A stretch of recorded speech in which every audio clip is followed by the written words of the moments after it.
perfect timing lang. So, siguro po, sana bigay ni Lord yung year na po sa amin. And, yun po, kapag yun, nagdire-diretso, pinalad naman kami, pinagpala naman kami ni Lord. Siguro po, yun, baka doon ako masyadong, kasi yun lang naman yung nakikita ko na medyo visible, magiging visible sa TV, sa work, sa malls, kasi grupo kami. So, Pero if ever ba kumari meron mag-offer pa rin ng, like yung movie mo, di ba, para ano, kung same team din, tatanggapin mo pa rin. actually ano po hindi namin siya, kaya bakit lang pumayag, actually ayaw pumayag ni nanay na mag-acting ako, pumasok ako sa mundo na acting. And kaya lang siya pumayag dahil, kasi nga kanta ko yun yung ginawa. So sabi niya, hanggat wala kang next song na pwedeng gawing movie, hindi ka mag-acting. So, kung wala na ulit na, wala nang kantang sumikat, kunyari hanggang yun na lang, hanggang pare na lang, yun lang po ang movie ko. Pero Depende pa rin siguro sa offer. Tsaka sa story eh. So, hanggang kailan ba yung ganun? kung ako din tatanungin, siguro mga after 3 to 5 years pa. Hindi, ang layo pa po sa isip ko eh. Kasi singing talaga, iba kasi talaga eh. Iba yung... Singing ang first love mo talaga. Kasi kapag practicein mo, pag nagawa mo ng kanta, pag nakita mo yung kung paano mo siya deliver, kung paano mo ginawa yung kanta na yun, nag-cover ka ng isang kanta, buong puso mo yung ginagawa eh. Kumbaga sa acting kasi, minsan, may puso pero syempre diba, inaarte mo na. Pero, hindi syempre no offense meant sa mga sobrang bihasa. Ako kasi, kaya ako nasabi yun, kasi hindi naman ako marunong. Hindi ko alam kung paano umarte. So, siguro mahihirapan ako ngayon. Pero, mga 5 years pa. 5 to 7. In-adjust ko na eh. Para sure. Oh my God. Yung mga turning 30 na ako. Sana ako. Yung rapport nyo kanina ni KZ Tandingan, masyadong markado sa audience. Sana in the future, may possibility kaya na magkaroon kayo na kayo na yung back to back. Back to back. Oo. Kasi parang ang ganda ng ano Oo, kanina di ba? Hindi ko po masabi, pero sana, syempre, we're praying naman for everybody's success naman. Or, kunyari yan, may another concert na naman. Kung bigyan kami, okay lang. Okay ako doon. Basta kantahan. Huwag nila ako isali But sa... this is the first time ba na nagkasama kayo sa stage na parang ganitong concert? Hindi po, actually, pang 4th time na ata namin. Kaya Tama. sanay na kayo. Oo, kaya... Talagang kita na yung chemistry sa Oo stage. eh, no. Actually, yung kanta na rin yun, lahat ng pinagsamahan namin, yun lang ang kinanta namin. Oo, magka-batch din kami sa X Factor. Magka-batch din kami sa Himig and Dog. Oo, sa Himig Nanalo and siya sa Dog. X Factor. Diba? Nanalo siya sa Himig and Dog. Sabi ko, Sumaba kung ba nanalo na? pa rin siya sa Your Face, patayin na kita. Joke lang. Hindi, biruan lang. Sobrang, kami nun, yung, kumbaga, hindi mo na may isip na iba, parang magkapatid na kami talaga kasi alam ko yung story niya, alam niya yung story ko, alam niya yung nangyayari sa buhay ko, nangyayari sa buhay niya. So, very connected kami. Tapos, Michael, meron kasi kami parang hinahanap kanina eh. Parang meron ka na missing guest, special guest sa concert mo. Si Bernie Vera po. Hindi. Sino? Someone special. Oo, special sa puso. May nakaraang mga concert mo Na laging present siya, di ba? Yung mami ko, nandito yung mami ko. Paulaan to, sige. Sino? Hindi, joke lang. Hindi, nandito siya. Nasaan siya? Nakatago siya. Ay, sa puso mo. Hindi, kanina kasi, hindi siya nakapunta kasi parang may pupuntahan sila family gathering. So, okay lang, hindi naman, no pressure naman. Sabi niya, kung makakaabot pa siya, hahabol, pero kung hindi, walang magagawa. So, nagte-text naman siya, binaan niya na lang ako sa text. Take care. Actually, nandito siya. Since Sa puso parang niya. same field naman din kasi yung ginagawa, how do you show your support to one another since same field naman yung ginagawa?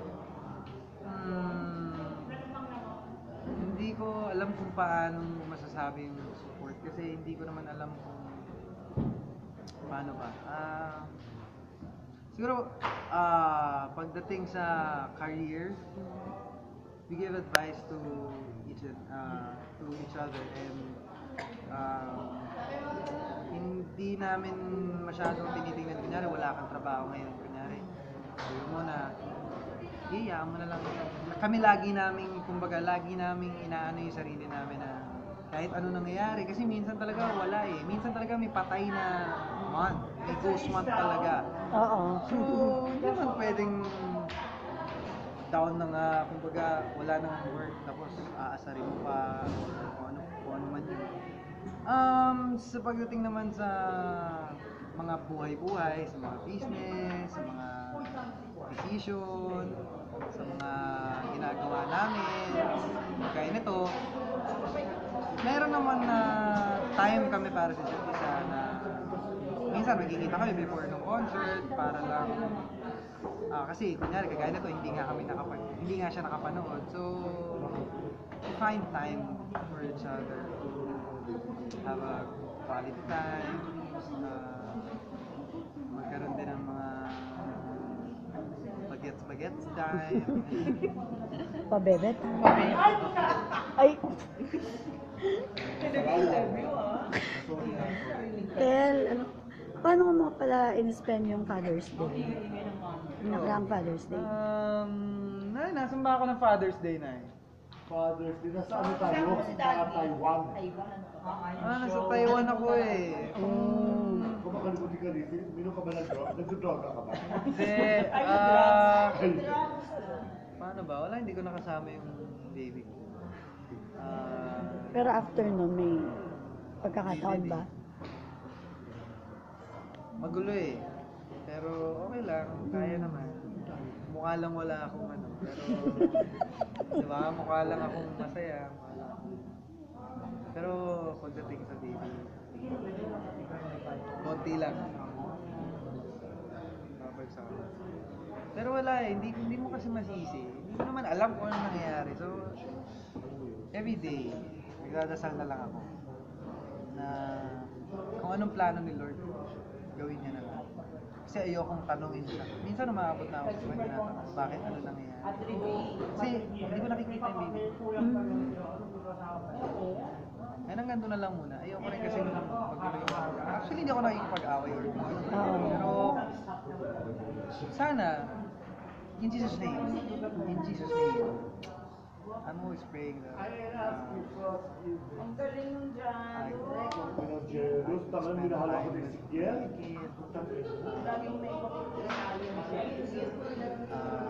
Kulay ka pa, di ba? Hindi pa, special day tayo. mahirap yung everyday mo, dapat kasama mo siya, pero wala. Sana kung nakita nyo man to, marinig nyo man to, mabasa nyo man to, sana maisip nyo, tatay din ako, tao din ako, tatay na, may puso din ako, hindi naman pwedeng palagi na lang ako, kulang lang. Diba? Minsan, 6 months na eh. 6 months na yung bata. Mahirap pag hindi nyo kasama. Siyempre kayo, alam nyo naman siguro yan kung anong feeling ng mahal nyo sa buhay. Especially mahal. So, kung napapanood nyo man to, kung basa nyo man to, sa kabilang side, yung mami naman, sana iisip nyo na dumaan. Actually, first Father's Day ko to. Sisi ako na yun. Oo, kasama sa... Magawa ko ng paraan. Everyday, minsan. Ayan pa! Yan pa, oh! That's life. Yes, Diba? part of that. May struggles ka. Overcome mo yan. Always pray. Ako, my motto in my life. You have problem. Don't solve it with another problem. As Ano te, yung masayista, yung hilot ko. every day, pray. I-text kita Number bukas. one na weapon ko, wala man akong baril. Dasal. Prayers. Sana enjoy kayo lahat, nasama kayo. Kayo. Ayun.